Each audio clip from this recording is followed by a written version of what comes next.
आज से स्टार्ट करते हैं अपना नया चैप्टर डायरेक्शन कोसाइन और प्रोजेक्शन के बारे में। ठीक है, तो देखो पहले बात करते हैं डायरेक्शन कोसाइन के बारे में। उसके लिए आपको एक्स वाई जेड का पॉजिटिव डायरेक्शन क्या होता है ये मालूम होना चाहिए। ठीक है, देखो हमने कोऑर्डिनेट सिस्टम कवर किया था, उसमें एक छोटा सा मॉडल बनाया था जिसमें आपको दिखाया था कि एक्स वाई जेड कहाँ पॉजिटिव होता है, कहाँ पे नेगेटिव होता है। और जब एक्स वाई जेड तीनों एक जगह ओरिजिन पे इंटरसेक्ट करते हैं तो आपके स्पेस को 8 अलग-अलग पार्टों में डिवाइड करते हैं, जिसको हमने ऑक्टेंट बोला था। ठीक है, तो सपोज करो हम बात कर रहे हैं उसी पहले ऑक्टेंट की। ठीक है, और सपोज कर लो ये x एक्सिस है, ये y एक्सिस है, ये z एक्सिस है। ये x y क्या है, एक प्लेन के अंदर है। ठीक है, सपोज कर लो ये तुम्हारा प्लेन है ना, ये प्लेन है ना, इसमें सपोज कर लो ये आपका y है और ये आपका x है। ये x है, ये y है। ठीक है, तो देखो तुम्हारे साइड यहाँ सपोज कर लो यहाँ पे ओरिजिन है, यहाँ से तुम्हारे साइड क्या है, यक्स आगे की तरफ जा रहा है, उसको हमने बोला पॉजिटिव डायरेक्शन। ठीक है, तो जब हम यहाँ से पीछे की तरफ जाएंगे यक्स एक्सिस में, उसको बोलेंगे यक्स का negative direction, x minus x. ठीक है, वैसे ही वाई को सपोज कर लो जब हम इधर मूव किए तो इसको वाई बोला, इधर इधर मूव किए तो उसको वाई बोला, तो इधर के डायरेक्शन में जो मूव किया उसको बोला हमने वाई का पॉजिटिव डायरेक्शन, और इससे इधर मूव किया तो उसको बोला वाई का नेगेटिव डायरेक्शन। फिर क्या, इसके ऊपर नीचे जो मूव करेंगे उसको बोला जेड एक्सिस। ठीक है, जेड क्या है, ऊपर है नीचे है। ठीक है, देखो जेड आपका प्लेन के ऊपर प्लेन के नीचे है, तो यहाँ से ऊपर डायरेक्शन जेड का पॉजिटिव माना, नीचे का नेगेटिव माना। ठीक है, तो सपोज कर लो तुम्हारा यही एक्स वाई जेड एक्सिस है और यहाँ पे तुम्हारा ओरिजिन है और कोई पॉइंट यहाँ पे पी है जिसका कोऑर्डिनेट एक्स वाई जेड है। ठीक है, क्या करो, इस ओपी को ज्वाइन कर दो। ठीक है, तो देखो यार direction cosine of a line या direction cosine of a vector same ही बात होती है। ठीक है, आपको देखना ये है कि क्वेश्चन किस बेसिस पे दिया है। अगर लाइन दिया है तो एज ए लाइन ट्रीट के सॉल्व कर देना, अगर वेक्टर लिखा है तो वेक्टर करके सॉल्व कर देना, लेकिन दोनों का आंसर सेम ही आता है। ठीक है, तो देखो हम बात करते हैं, सपोज कर लो हमारे पास ओपी जो पोजीशन वेक्टर है उसकी बात करते हैं। ठीक है, पी का कोऑर्डिनेट कितना है, एक्स वाई जेड है, तो ये ओपी जो पोजीशन वेक्टर है इसका और यक्स के पॉजिटिव डायरेक्शन का, यक्स का पॉजिटिव डायरेक्शन यहाँ से जब आगे की तरफ मूव किया तो उसको क्या बोला, यक्स का पॉजिटिव डायरेक्शन, तो उससे और इस ओपी के बीच में जो एंगल है वो क्या है, अल्फा के बराबर है। ठीक है, और y के पॉजिटिव डायरेक्शन, y का पॉजिटिव डायरेक्शन इधर था, तो इधर के एंगल्स, इधर के y डायरेक्शन और इस ओपी के बीच का जो एंगल है वो उसको बोला बीटा, और z के पॉजिटिव डायरेक्शन और इस ओपी के बीच का जो एंगल है उसको बोला गामा। ठीक है, तो ये जो आपके अल्फा बीटा गामा है इनको बोला जाता है डायरेक्शन एंगल, क्या, डायरेक्शन एंगल बोला जाता है। ठीक है, और इन्हीं का कोसाइन वैल्यू मतलब क्या, अगर हम कॉस अल्फा की बात करें, कॉस बीटा की बात करें और कॉस गामा की बात करें तो इसको बोला जाता है direction cosine of this position vector. जैसे हम बात कर रहे हैं यहाँ पे ओपी पोजीशन वेक्टर की, तो ये cos alpha cos beta cos gamma क्या हो जाएंगे, direction cosine of OP position vector. ठीक है, सिंपली इसको ओपी पोजीशन वेक्टर को आर वेक्टर से डिनोट कर दो। ठीक है, ओपी थोड़ा बड़ा लग रहा है तो सिंपली उसको कोई आर वेक्टर से डिनोट कर दो। इसका मैग्नीट्यूड की बात करो तो मैग्नीट्यूड कितना होगा, ओपी का मैग्नीट्यूड कितना होता है, under root x square plus y square plus z square. हम क्या बात कर रहे हैं, एक सेकेंड इधर लिख लो, ओपी का मैग्नीट्यूड आपका किसके बराबर होगा, आर के मैग्नीट्यूड के बराबर, वो किसके बराबर होगा, under root x square plus y square plus z square. क्यों, क्योंकि वो आपका ओरिजिन पे है, ओरिजिन पे क्या कोऑर्डिनेट क्या होता है, 0 0 0, पी का कोऑर्डिनेट एक्स वाई जेड, तो डिस्टेंस बिटवीन टू पॉइंट लगाओगे, ओपी x माइनस जीरो का whole square, y minus zero का whole square, z minus zero का whole square, x square y square z square, वो भी root के अंदर। ठीक है, तो ये क्या है, ओपी का मैग्नीट्यूड है, उसको साइड में बस याद रखे रहो, आगे काम करेंगे। इंपॉर्टेंट बात ये है कि cos alpha cos beta cos gamma क्या बन गए, डायरेक्शन कोसाइन किसके, ओपी पोजीशन वेक्टर के। ठीक है, एक सेकंड मार्कर गिर गया था। तो अगर हम बात करें अब पीओ पोजीशन वेक्टर की, ठीक है, ओपी पोजीशन वेक्टर का मतलब हम ओ से पी की तरफ मूव किए। ठीक है, पीओ पोजीशन वेक्टर में क्या होगा, हम पी से ओ की तरफ मूव करेंगे। ठीक है, कहाँ, पी से ओ की तरफ मूव करेंगे। तो देखो एक इंपॉर्टेंट बात बताओ, सपोज कर लो ये एक्स एक्सिस है और तुम्हारा यही वो ओपी पोजीशन वेक्टर था। ठीक है, सपोज कर लो यहाँ पे ओ है और यहाँ पे पी है, और पहले क्या था, एक्स के पॉजिटिव डायरेक्शन और इसके बीच में एंगल कितना था, अल्फा, और ये पूरा कितना होता है, पूरा होता है 180। तो देखो हमने क्या किया, यक्स से सॉरी ओ से पी की तरफ मूव किया, तो यक्स एक्सिस और इस ओपी पोजीशन वेक्टर के बीच का एंगल कितना था, वन सॉरी अल्फा था। तो अगर हम क्या करेंगे पी से ओ की तरफ मूव करेंगे तो उस केस में एंगल कितना होगा, उस केस में एंगल होगा आपका 180 माइनस अल्फा। क्यों? क्योंकि देखो हमने क्या देखा है, एंगल कहाँ मेजर किया जाता है, एक्स एक्सिस के पॉजिटिव डायरेक्शन के साथ, ठीक है। और पी ओ जो आपका है ओपी के अपोजिट डायरेक्शन में, देखो एक्स एक्सिस ऐसे है तो एंगल हमेशा कैसे मेजर किया जाता है, अगर कोई एक वेक्टर इस डायरेक्शन में डायरेक्टेड है और कोई एक वेक्टर ऐसे डायरेक्टेड है, सपोज कर लो यहाँ पे O है, ये x है, यहाँ पे O है, यहाँ पे P है, तो इनके बीच का एंगल अल्फा ऐसे डायरेक्ट ऐसे क्या किया जाता है, मेजर किया जाता है। सेकंड केस में हमने क्या किया, P से एक ही तरफ मूव किया, मतलब इस बार एरो ऐसे बन गया, तो इस टाइम पे ये जो एंगल अल्फा दिख रहा है वो एक्स एक्सिस और पीओ का बीच का एंगल नहीं बन सकता, ठीक है। तो देखो हमको क्या करना पड़ेगा, पैरेलल शिफ्टिंग करना पड़ेगा। वेक्टर के केस में पैरेलल शिफ्टिंग पॉसिबल है, हमने क्या मालूम है बहुत पहले 11th में ही देख लिया था, ठीक है। तो करो क्या, यक्स को वैसे ही रहने दो, ठीक है। क्या करो, अपने पी को और नीचे शिफ्ट करो, वहां से और नीचे लेते आओ, ठीक है। तो हमारा यहाँ पे क्या आ जाएगा, ओ आ जाएगा, यहाँ पे पी आ जाएगा। तो देखो अब टेल से टेल मिल गए, मतलब इस टाइम पे इनके बीच का एंगल हम निकाल सकते हैं, ठीक है। तो ये जो अगर हम पूरा इसको बढ़ा दे, ठीक है, ये जो एक्स एक्सिस है इसको बढ़ा दे, तो ये एक्स एक्सिस ये पूरा कितना है 180 डिग्री, ठीक है। और देखो ये पहले क्या था, ऊपर था, पहले ये क्या था, हल्का सा ऊपर था, और ये एंगल कितना था, अल्फा था, ठीक है। तो ये अल्फा है तो ये भी क्या होगा, अल्फा ही होगा। क्लियर हो रहा है? थोड़ा सा एक सेकंड रुको, यहाँ पे अच्छे से कर दे, ठीक है। देखो एक सेकेंड,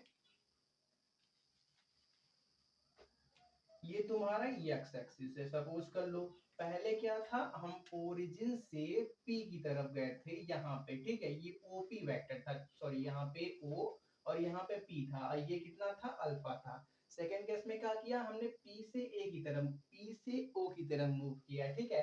तो डायरेक्शन ऐसे हो गया, तो हमने क्या किया, एंगल रियल निकालने के लिए इसको यहाँ से यहाँ पे शिफ्ट कर दिया, तो यहाँ पे क्या हो गया, यहाँ पे पी आ गया, यहाँ पे ओ आ गया, उसको थोड़ा सा आगे शिफ्ट कर दिया, ठीक है। तो थोड़ा सा इसी को हल्का सा इमेजिनरी बना दो कि ओरिजिनल में का था कहाँ पे, तो ओरिजिनल में यहीं पे था, ठीक है। तो देखो ये पूरा कितना है, ये पूरा आपका 180 है, और आपका ये पहले हमने जो निकाला था ओपी वो कितना था, अल्फा था, तो ये अल्फा है तो ये भी अल्फा होगा। क्लियर है? हमको निकालना कौन है, हमको निकालना है एक्स एक्सिस और पीओ के बीच में एंगल, मतलब अब इस बार ये निकालना है, ये वाला एंगल निकालना है, ये वाला, ठीक है। तो ये अब कितना बचा है, ये कितना बचा है, ये नीचे का पूरा कितना होगा 180 होगा, और अल्फा माइनस कर दो तो कितना बचेगा 180 माइनस अल्फा बचेगा, तो कितना आया, एक्स एक्सिस और पीओ के बीच में एंगल 180 माइनस अल्फा आया। ये बात क्लियर हुआ? एक बार फिर देखो, ठीक है, ये हमारा था एक्स एक्सिस, ये हमारा था O, यहाँ पे था P, ठीक है। पहले क्या था, एक्स एक्सिस और OP डायरेक्शन पोजीशन वेक्टर के बीच में एंगल अल्फा था।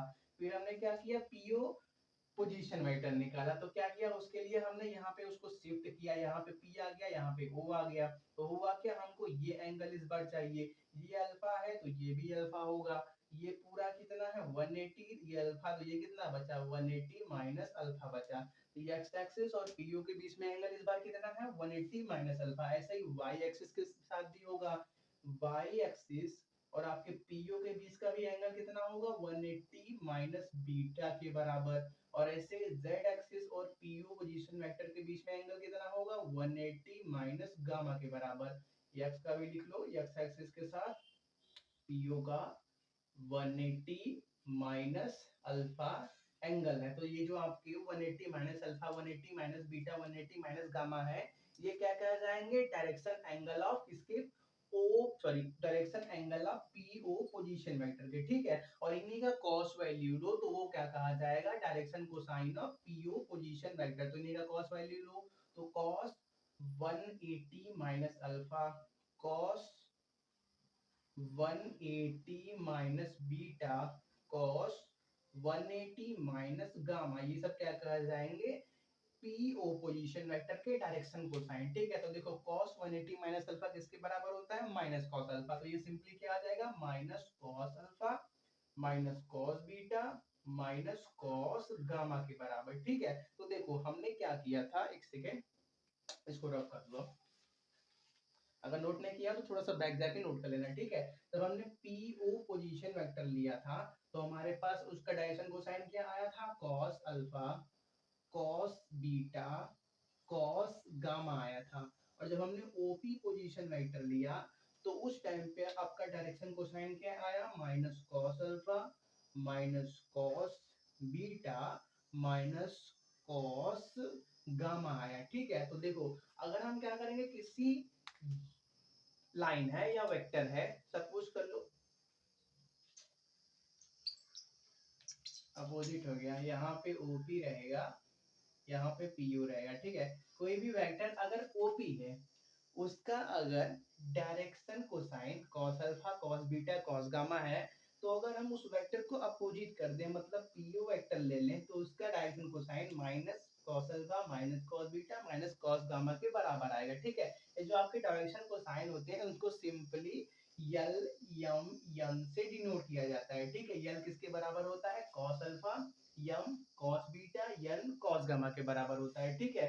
तो ये क्या हो जाएगा, माइनस यल माइनस यम माइनस यन के बराबर, ठीक है। इतना नोट करो, आगे की बात करते हैं, कंटिन्यू करते हैं। तो सपोज करो हमारे पास एक लाइन है, ठीक है। सपोज कर लो ये वाई एक्सिस, ये एक्स एक्सिस और ये जेड एक्सिस है, और कोई हमारे पास लाइन ऐसे ही रैंडमली मूव कर रही है, ठीक है। तो हमको क्या करना है, इस लाइन का डायरेक्शन कोसाइन निकालना है। तो देखो ये लाइन ऐसे ही मूव कर रही है, तो हम इधर साइड से भी डायरेक्शन ले सकते हैं और इधर वाले साइड से भी डायरेक्शन ले सकते हैं। देखो एक सेकेंड, ये जो साइड दिख रहा है, आप इधर साइड का भी एंगल एक्स वाई जेड से ले सकते हो, इधर साइड का भी एंगल एक्स वाई जेड से ले सकते हो। और आप क्या कर सकते हो, क्योंकि इस लाइन का एंड पॉइंट डिसाइड नहीं है तो इसको आप फर्दर एक्सटेंड कर सकते हो।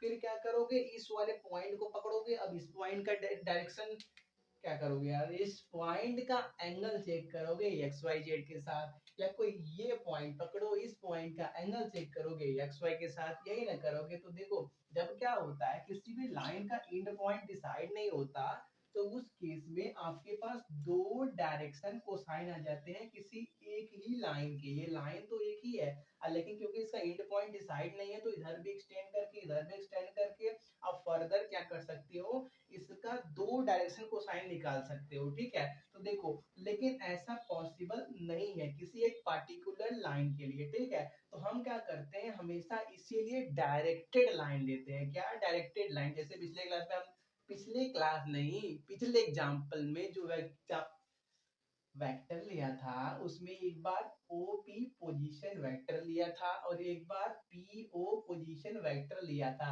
ऐसे इसीलिए जब लाइन भी दिया हो तो उसमें भी क्या करना, एक कोई एंड पॉइंट डिसाइड कर देना और क्या कर लेना, डायरेक्शन डिसाइड कर देना कि हमको सपोज कर लो कोई पॉइंट ये पी है ये क्यू है, तो हम पी से क्यू जा रहे हैं, उस लाइन का हमको डायरेक्शन कोसाइन चाहिए या डायरेक्शन कोसाइन ही चाहिए, ठीक है। और क्या एक इम्पोर्टेंट बात और है ना, एक सेकेंड रुको, क्या था भूल गया रुको, चलो बताते हैं। देखो कोई भी आपके पास लाइन है, अगर वो ओरिजिन से पास नहीं हो रही है तब उसका डायरेक्शन कोसाइन कैसे निकालोगे। जो वेक्टर वाला एग्जांपल लिया था उसमें आपका जो पोजीशन वेक्टर था वो ओरिजिन से पास हो रहा था।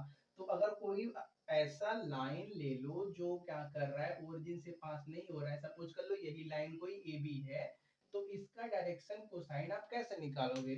तो ऐसे लाइंस जो ओरिजिन से पास नहीं होते उनका डायरेक्शन कोसाइन निकालने के लिए इसी के पैरेलल एक लाइन लो जो क्या है, ओरिजिन से पास हो रहा हो, ठीक है। इसी के पैरेलल है और ओरिजिन से पास हो रहा है, इसको कोई लाइन पी क्यू दे बोल दो।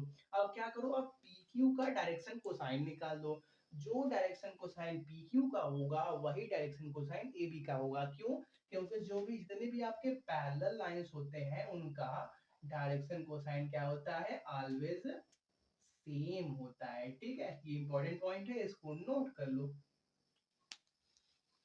नेक्स्ट बात करते हैं direction cosine of coordinate axis के बारे में, ठीक है। कोऑर्डिनेट एक्सिस मतलब एक्स वाई जेड जो हमने बनाया था उन्हीं का क्या करते हैं, इस बार डायरेक्शन कोसाइन निकालते हैं, ठीक है। ये वाई ये जेड ये आपका ओरिजिन।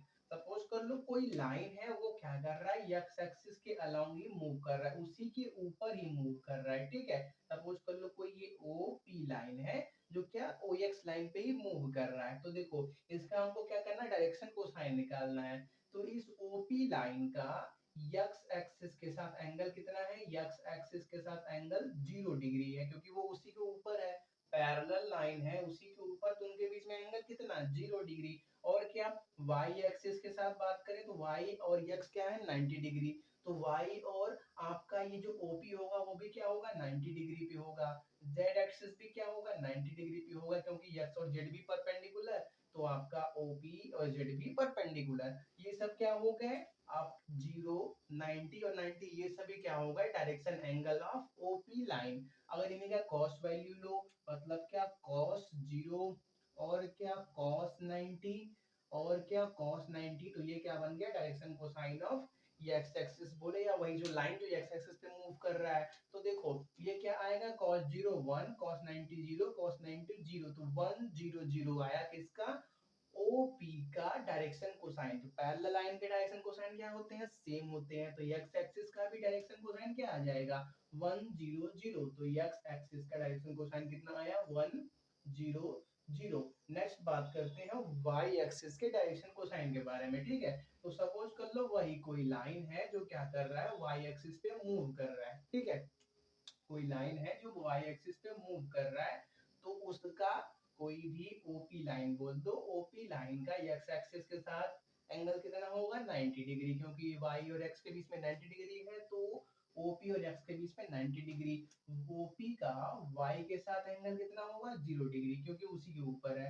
और जेड एक्सिस के साथ कितना होगा, वो भी होगा 90 डिग्री, 90 डिग्री होगा। तो इन्हीं का cos वैल्यू मतलब cos 90, cos 0, cos 90 क्या कहलाएगा, ओपी का डायरेक्शन कोसाइन। cos 90 मतलब 1, सॉरी 0, cos 90, cos 0, cos 90 मतलब क्या, 0 1 0। ये क्या बन गए आपके ओपी लाइन, जो कि y एक्सिस पे मूव कर रहा है, उसका डायरेक्शन कोसाइन। पैरेलल लाइन का डायरेक्शन कोसाइन सेम, तो y एक्सिस का डायरेक्शन कोसाइन कितना आ गया, 1 0 1 0 आ गया। ऐसे ही z एक्सिस के केस में होगा, उसका आपका डायरेक्शन कोसाइन कितना आएगा, 0 0 1 आएगा। ये आपके लिए असाइनमेंट बोल दो या एचडब्ल्यू बोल दो, करके चेक कर लेना कि 0 0 1 आता है कि नहीं आता है। cos 90 cos 90 cos 0 मतलब क्या, 0 0 1, ठीक है, नोट करो इतना। नेक्स्ट बात करते हैं direction cosine in terms of dimension and position vector, ठीक है। जो हमने एक्स वाई जेड एक्सिस बनाया था, उसमें कोई पॉइंट पी लिया था, जिसका कोऑर्डिनेट एक्स वाई और जेड था। फिर क्या बोला, इसका एक्स एक्सिस के साथ अल्फा, वाई के साथ बीटा, जेड के साथ गामा एंगल है, तो इनका cos alpha cos beta cos gamma क्या कहलाएगा, इस ओपी पोजीशन वेक्टर का डायरेक्शन कोसाइन कहलाएगा। तो पी पॉइंट पे आप पहले पहुंचे कैसे होगे, जब अपने एक्स एक्सिस में स्मॉल एक्स, वाई एक्सिस में स्मॉल वाई और जेड एक्सिस में स्मॉल जेड ट्रेवल किया होगा, तो आप पॉइंट पी पे पहुंचे होगे, ठीक है। और उसको 2D में देखो पहले, ये एक्स है, ये वाई है, ये तुम्हारा वही पॉइंट ओपी है, ओ पॉइंट नहीं, ओपी डायरेक्शन पोजीशन वेक्टर है। फिर क्या करो, आप यहाँ पी पॉइंट पे सपोज कर लो इसका कोऑर्डिनेट x, y है, क्योंकि ये 2D में है, तो पहुंचे कैसे होगे आप, एक्स एक्सिस में स्मॉल एक्स ट्रेवल किए होगे, फिर ऊपर की डायरेक्शन में वाई एक्सिस में स्मॉल वाई ट्रेवल किए होगे, तो आप यहाँ पे पहुंचे होगे, ठीक है। तो देखो ओ से पी और एक्स एक्सिस के बीच में एंगल कितना था, अल्फा था, और ओ से पी वाई एक्सिस में एंगल कितना था, बीटा था, ठीक है। तो अगर हम क्या करें, इसकी बात करें, ये जो स्मॉल एक्स है वो किसके बराबर होगा, तो देखो यार, हम ओपी का cos थीटा लेंगे तो वो किसके बराबर होगा, इस x के बराबर होगा। x is equal to OP cos theta. तो थीटा की जगह है क्या हमारे पास, अल्फा है। ये सब आपने सिंपल मैथमेटिक्स तो किया होगा कि कोई भी अगर लाइन है ओपी, तो उसको हम कंपोनेंट के फॉर्म में तोड़ सकते हैं। जो यहाँ पे बेस की तरफ जाता है वो क्या बनता है, cos थीटा। जो परपेंडिकुलर जाता है वो क्या बनता है, sin थीटा। अगर यहाँ पे कोई ये लाइन है, कोई यहाँ पे ये लाइन है, इनके बीच में थीटा है, तो ये जो लाइन है इसको इधर तोड़ोगे तो cos थीटा मिलेगा, इधर तोड़ोगे तो sin थीटा मिलेगा। ये सब बात मालूम है ना। तो देखो वही तोड़ा है। तो देखो ओपी का मैग्नीट्यूड हमने स्टार्टिंग में ही डिफाइन कर दिया था, जो यहाँ पे लिखा हुआ था कि ओपी का मैग्नीट्यूड किसके बराबर है, under root x square plus y square plus z square के बराबर है, जो किसके बराबर है, आर के मैग्नीट्यूड के बराबर है। इसको सिंपली आर से लिख दो, ठीक है। यहाँ पे क्या करो, ये आर लिख दो, तो ओपी की जगह क्या आ जाएगा, आर आ जाएगा। जो आप ओपी cos थीटा लिखते हो वो ओपी क्या होता है, इसका लेंथ होता है, ये ओ से पी तक का लेंथ कितना है, ठीक है। तो ये कितना मिल गया, cos x equal to cos alpha, ठीक है। x is equal to r cos alpha, तो आपको cos अल्फा किसके बराबर मिलेगा, x अपान r के बराबर मिलेगा, ठीक है। इसको नोट कर लो। फिर क्या, y एक्सिस के साथ देखो, ठीक है। तो देखो y एक्सिस और OP के बीच में एंगल कितना है, बीटा है। तो अगर हम क्या करें, स्मॉल y का वैल्यू निकालें तो वो किसके बराबर होगा, r cos बीटा के बराबर होगा। सही बात है। जैसे यहाँ पे किया, x एक्सिस और OP के बीच में एंगल अल्फा था, तो स्मॉल x किसके बराबर बना, OP cos अल्फा। वैसे ये किसके बराबर बनेगा, small y OP cos beta के बराबर, OP है कि r के बराबर, ठीक है। तो हमारे पास यहाँ से cos बीटा किसके बराबर आ गया, y बाई r के बराबर आ गया। सेम लगेगा z एक्सिस के साथ में, ठीक है। z एक्सिस और OP के बीच में एंगल कितना था, गामा था। तो आपका अगर हम बात करें स्मॉल z किसके बराबर होगा, स्मॉल z आपका बराबर होगा OP cos गामा के, मतलब सिंपली आपके पास r cos गामा, मतलब cos गामा किसके बराबर आएगा, z बाई r के बराबर आएगा, ठीक है। तो कोई भी लाइन, लाइन बोलो या वेक्टर बोलो, OP अगर P का कोऑर्डिनेट एक्स वाई जेड है, तो उसका डायरेक्शन कोसाइन क्या होता है, cos अल्फा, cos बीटा और क्या, cos गामा। या cos अल्फा की जगह क्या लिख सकते हो, x बाई आर, आर क्या है, ओपी का मैग्नीट्यूड है, ये पॉइंट को याद रखना। और क्या, y बाई आर, और क्या, z बाई आर। तो ये है हमारा नया फॉर्मूला किसी भी पोजीशन वेक्टर या लाइन का डायरेक्शन कोसाइन बताने का, ठीक है। अगर ये cos alpha cos beta cos gamma है, तो cos अल्फा किसके बराबर होगा, x by r cos beta, cos alpha x by r, cos beta y by r, cos gamma z by r के बराबर है। इसको नोट करो, रफ कर दें, ठीक है। देखिए इंपॉर्टेंट रिजल्ट आता है हमारे पास, देखो ये cos alpha cos beta cos gamma को आप यल या n से भी डिनोट किए थे, हमने स्टार्टिंग में किया था। तो अगर हम यल square plus m square plus n square निकालें तो हमको क्या मिलेगा, ठीक है। तो देखो यल है क्या, cos है, थीट cos अल्फा है, मतलब क्या, cos square alpha plus cos square beta plus cos square gamma, मतलब क्या, x अपान r का होल स्क्वायर प्लस y अपान r का होल स्क्वायर प्लस z अपान r का होल स्क्वायर। ये किसके बराबर आएगा, x square upon r square, x square upon r square plus y square upon r square plus z square upon r square के बराबर। तो r नीचे ही है तो अलग कर दो, तो नीचे r स्क्वायर, ऊपर क्या, x square plus y square plus z square. r का मैग्नीट्यूड स्टार्टिंग में ही निकाल दिया था, कि r का मैग्नीट्यूड किसके बराबर है, under root x square plus y square plus z square के बराबर है। स्टार्टिंग में ही बता दिया था, जो ओपी पोजीशन वेक्टर है उसका मैग्नीट्यूड किसके बराबर था, आपके पास axis under root x square plus y square plus z square के बराबर था। और इसी को हमने सिंपली आर से डिनोट किया था अभी को। तो देखो ये आर स्क्वायर का वैल्यू किसके बराबर होगा, x square plus y square plus z square के बराबर, मतलब नीचे भी क्या आ जाएगा, x square plus y square plus z square आ जाएगा। मतलब ये कैंसिल, हमारे पास l square plus m square plus n square का वैल्यू क्या आ गया, 1 के बराबर। तो ये इंपॉर्टेंट रिजल्ट है कि अगर cos alpha cos beta cos gamma आपके डायरेक्शन कोसाइन है, तो क्या करोगे, उन सबका स्क्वायर करके सम करोगे तो आपको क्या मिलेगा, 1 मिलेगा, ठीक है। नोट करो। बात करते हैं डायरेक्शन कोसाइन के ऊपर कुछ क्वेश्चन के बारे में। तो जैसे हमारे पास क्वेश्चन दिया है, find the direction cosine of the line which is equally inclined to the axis, या find the direction cosine of a line which makes equal angle with the coordinate axis. दोनों क्वेश्चंस का मतलब same ही है कि हमको क्या करना है, कोई एक ऐसा लाइन जो एक्स वाई जेड के साथ इक्वल एंगल बना रहा है, उसका डायरेक्शन कोसाइन मतलब यल एम एन का उसके वैल्यू निकालना है, ठीक है। तो देखो सपोज करो कोई एक लाइन है जो एक्स वाई जेड के साथ इक्वल एंगल बना रहा है, एक्स के साथ भी सपोज कर लो थीटा बना रहा है, वाई के साथ भी थीटा बना रहा है, जेड के साथ भी थीटा बना रहा है, ठीक है। तो ये क्या हो गया, यही वो लाइन है जो एक्स वाई जेड के साथ इतना इतना इतना एंगल बना रही है, हमको इसी का डायरेक्शन को साइन निकालना है, ठीक है। तो देखो हमको क्या मालूम है, एक इंपॉर्टेंट रिजल्ट कि जो l square plus m square plus n square होता है किसके बराबर होता है, 1 के बराबर। पिछले क्लास में ही देखा था, यल किसके बराबर होता है, cos अल्फा, एम किसके बराबर होता है, cos बीटा, एन किसके बराबर होता है, cos गामा। देखो फिर क्या, यहाँ पे इंपॉर्टेंट कंडीशन क्या मिला हमको कि क्वेश्चन में दिया है कि जो आपका अल्फा बीटा गामा है, अल्फा मतलब लाइन का एक्स एक्सिस के साथ में एंगल, बीटा मतलब लाइन का वाई एक्सिस के साथ में, गामा मतलब लाइन का जेड एक्सिस के साथ में एंगल, अल्फा बीटा गामा क्या है, बराबर है, दिया हुआ है, ठीक है। तो आप सिंपली क्या लिख सकते हो, cos alpha is equal to cos beta is equal to cos gamma, ठीक है। किसी तीनों को क्या कर सकते हो, बराबर लिख सकते हो, ठीक है। तो जो आपका यल यम यन है, इसको तीनों को आप यल यल यल भी लिख सकते हो इस पार्टिकुलर क्वेश्चन के लिए। कहने का मतलब l square is equal to 1 लिख सकते हो, मतलब simply 3 l square is equal to 1, ठीक है। और यल क्या, या तो कॉस अल्फा ले लो, कॉस बीटा ले लो, कॉस गामा ले लो, कोई भी फर्क नहीं पड़ता, क्योंकि देखो थीटा हर जगह सेम है, तो कोई भी ले लो, फर्क नहीं पड़ने वाला है, ठीक है। तो सिंपली यल का मतलब कॉस अल्फा लेके आगे बढ़ाओ तो क्या होगा, 3 cos square alpha is equal to 1, क्या करो 3 को नीचे मल्टीप्लाई कर दो, तो cos square alpha equal to क्या हो जाएगा, 1/3। तो जब आप क्या करोगे, स्क्वायर हटाओगे, कॉस अल्फा करोगे तो उधर प्लस माइनस 1/√3 आएगा, ठीक है। तो देखो आपका क्या आया, cos अल्फा का मतलब value 1 by sorry plus minus 1/√1